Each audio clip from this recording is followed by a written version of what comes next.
ఖరీఫ్ నుంచే subsidy seeds. ఒక్క జీలుగే కాదు, ఇతర సీడ్స్కు ఇచ్చేందుకు కసరత్తు.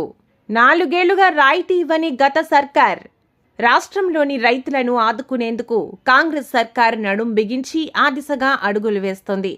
గత బీఆర్ఎస్ సర్కార్ 2020 నుండి రైతులకు సబ్సిడీ సీడ్స్ను అందజేయడం మానేసింది. రైతు బంధు ప్రకటించాక రైతులకు సబ్సిడీ సీడ్స్ను అందించడంలో కేసీఆర్ సర్కారు విఫలం కాగా, వచ్చే ఖరీఫ్ సీజన్ నుండే రైతులకు సబ్సిడీ సీడ్స్ను అందించాలన్న ఆలోచనలో రేవంత్ రెడ్డి సర్కార్ ముందుకు సాగుతూ వ్యవసాయ శాఖ అధికారులతో సమీక్షలను నిర్వహిస్తోంది. గతంలో ఇచ్చిన రాయితీలపై ప్రభుత్వం ఆరా తీసి వచ్చే సీజన్లో 1.5 ఎకరాల్లో పంట సాగవుతుందని ప్రాథమిక అంచనాకు వచ్చింది. కేవలం భూసారం, సేంద్రియ సాగులో భాగంగా ఇచ్చే జీలుగా విత్తనాలకే సబ్సిడీ కాకుండా వరి, మొక్కజొన్న, మక్క, సజ్జ,